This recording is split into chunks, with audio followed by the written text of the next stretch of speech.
जय श्री कृष्ण दोस्तों, राधे राधे, जय जगन्नाथ। ये कहानी है श्री कृष्ण भक्त कर्माबाई की। सन 1615 में राजस्थान के नागौर जिले के खालवा गांव में जीवन राम नाम के किसान की खुशी का ठिकाना नहीं रहा जब उनके घर एक कन्या ने जन्म लिया।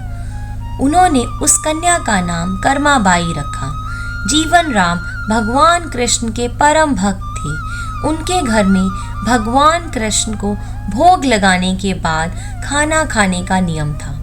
एक दिन कर्माबाई ने पूछा, पिताजी, आप हमेशा भगवान कृष्ण को भोजन खिलाने के बाद ही भोजन करते हो?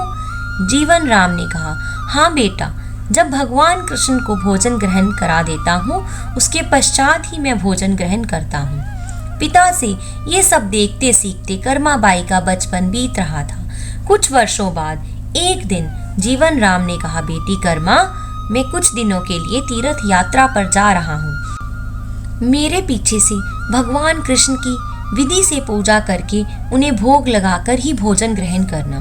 कर्माबाई ने अगली सुबह विधिवत पूजा की और खिचड़ी बनाकर भगवान कृष्ण को भोग लगा दिया और कहा, भगवान, मैं ये भोजन रख रही हूँ, आपको जब भी भूख लगे तो खा लेना, मैं तब तक घर के बाकी काम निपटा लेती हूँ।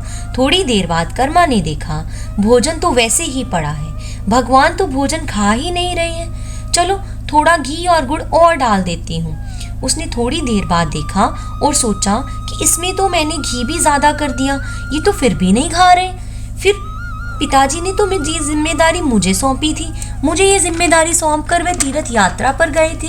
हे प्रभु, मुझे ज़्यादा व्यंजन तो नहीं आते बनाने, आपसे मैं विनती करती हूँ प्रभु, ये खिचड़ी खा लो, वरना जब तक आप भोजन नहीं करोगे मैं भी भोजन नहीं करूँगी।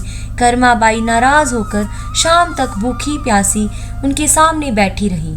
भगवान कृष्ण ने जब देखा कि कर्माबाई जिद पर अड़ी है, मूर्ति से आवाज़ आई, कर्मा, कर्मा, तुमने पर्दा तो किया ही नहीं कर्मा, पर्दा तो करो, मैं तभी भोजन करूँगा। कर्माबाई बोली, प्रभु, मैं पर्दा करती हूँ, आप आराम से भोजन खाओ। आप ये बात मुझे पहले बता देते प्रभु, इतनी सी बात के लिए पूरा दिन खुद भी भूखे रहे और मुझे भी भूखा रखा। थोड़ी देर बाद देखते ही देखते पूरी थाली खाली हो गई। भगवान के भोग लगाने के बाद ही कर्मा ने भोजन किया। अब तो नित्य नियम से कर्माबाई सबसे पहले उठकर भगवान के लिए भोग बनाती और पर्दा करके भगवान के समक्ष रख देती। थोड़ी देर में थाली खाली हो जाती।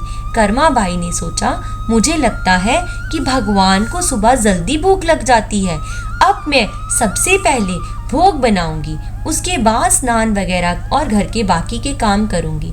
अब कर्माबाई सुबह उठकर सबसे पहले खिचड़ी बनाती, फिर स्नान आदि करती और भगवान हर रोज कर्मा की खिचड़ी खाने आते। जय श्री जगन्नाथ। कुछ दिन पश्चात जीवन राम तीर्थ यात्रा से वापस आ गया और उन्होंने कर्मा से पूछा, बिटिया कैसी हो? कर्माबाई ने कहा, मैं ठीक हूँ पिताजी, आपके पीछे से मैं हर रोज सुबह खिचड़ी बनाती थी और भोग लगाने के बाद ही भोजन करती थी। भगवान जी रोज भोजन खाने आते थे, मैं सबसे पहले उन्हें भोग लगाती थी, फिर बाद में सारे काम करती थी। जीवन राम बोले, हे कृष्ण मुरारी, आपकी लीला कौन जाने, मैं प्रभु तीर्थ यात्रा में आपको ढूंढ रहा था और आप तो मेरे घर में ही विराजमान हो। धन्य हो प्रभु, धन्य हो, आप धन्य हो, आपकी जय हो, मैं धन्य हो गया, आपकी जैसी पुत्री पाकर कर्मा मैं धन्य हो गया। कर्मा, भगवान कृष्ण को तुम्हारा भोग बहुत पसंद आया, अब तुम हर रोज उन्हें भोग लगाया करो और उनकी सेवा किया करो। कुछ वर्ष बाद कर्मा के पिता स्वर्गलोक को प्राप्त हो गए। अब घर में अकेले रहते रहते उनका मन नहीं लगता था, इसलिए भगवान कृष्ण की मूर्ति को लेकर तीर्थ यात्रा पर चली गई और अलग अलग तीर्थों के दर्शन करने के पश्चात ओडिशा के जगन्नाथपुरी मंदिर पहुंची। कर्माबाई ने कहा, बस अब यहीं जगन्नाथपुरी में रहकर भगवान की कृष्ण की भक्ति करूंगी और सेवा करूंगी। कर्माबाई हर रोज खिचड़ी बनाती, भगवान को भोग लगाती और फिर बाद में स्वयं भोजन करती। वहाँ जगन्नाथपुरी में रहते एक दिन कर्माबाई के पास एक बालक आया और बोला, माँ कुछ खाने को मिलेगा, बहुत जोरों से भूख लगी है। कर्मा ने कहा, ये मैंने श्री कृष्ण को खिचड़ी का भोग लगाया था, आप भी खा लो। बालक ने पेट भर खिचड़ी खाई और कहा, तुम्हारे हाथ की खिचड़ी खाकर आनंद आ गया माँ, क्या मैं ये खिचड़ी खाने हर रोज आ सकता हूँ? बालक के रूप में स्वयं भगवान जगन्नाथ जी खिचड़ी खाने पधारे थे। जय जगन्नाथ। रोजाना कर्माबाई जब भगवान कृष्ण को खिचड़ी का भोग लगाती, थोड़ी देर बाद वे बालक भी खिचड़ी खाने आ जाता। एक दिन एक साधु आया और उसने देखा कि कर्माबाई तो बिना स्नान किए ही भगवान को भोग लगा रही है। तो उस साधु ने कर्माबाई को कहा कि स्नान आदि करने के बाद ही आप भगवान को नियम पूर्वक भोग लगाया करो। अगले दिन कर्माबाई स्नान करने के पश्चात ही भगवान को भोग लगाती, परंतु इस चक्र में वह लेट हो जाती। वे बालक अपने समय पर आ जाता और कहता, खिचड़ी दो, मुझे बहुत तेज भूख लगी है।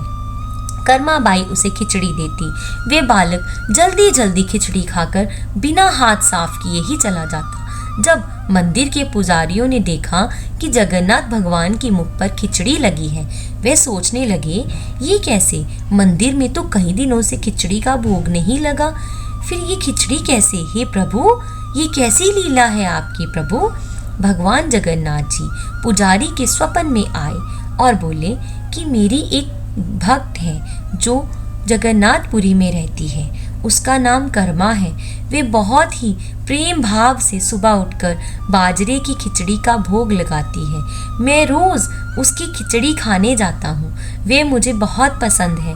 परंतु एक साधु ने आकर उस कर्मा को कहा कि तुम स्नान करने के पश्चात ही खिचड़ी बनाया करो, इस कारण उसे खिचड़ी बनाने में देरी हो जाती है।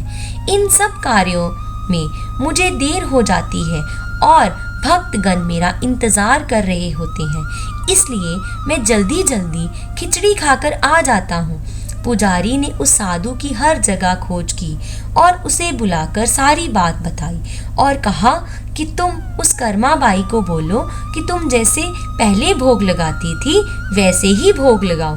अब वे पहले की तरह ही भोग खिचड़ी बनाती और भोग लगाती और फिर उस बालक को खाने को देती। ये क्रम कई वर्षों तक चला और एक दिन कर्माबाई परलोक सिधार गई और भगवान जगन्नाथ जी की आंखों से अश्रुधारा बहने लगी। पुजारी कहने लगे, हे प्रभु, हमसे क्या भूल हो गई प्रभु, आप ऐसे क्यों कर रहे हैं प्रभु? उसी रात भगवान जगन्नाथ जी पुजारी के स्वप्न में आए और बोले कि मेरी परम भक्त कर्माबाई स्वर्ग सिधार गई है, अब मुझे सुबह बाजरे की खिचड़ी का भोग कौन लगाया करेगा? तब से ये मान्यता है कि हर रोज सुबह भगवान जगन्नाथ जी को बाजरे की खिचड़ी का भोग लगाया जाता है। जय जगन्नाथ, जय जगन्नाथ, जय जगन्नाथ।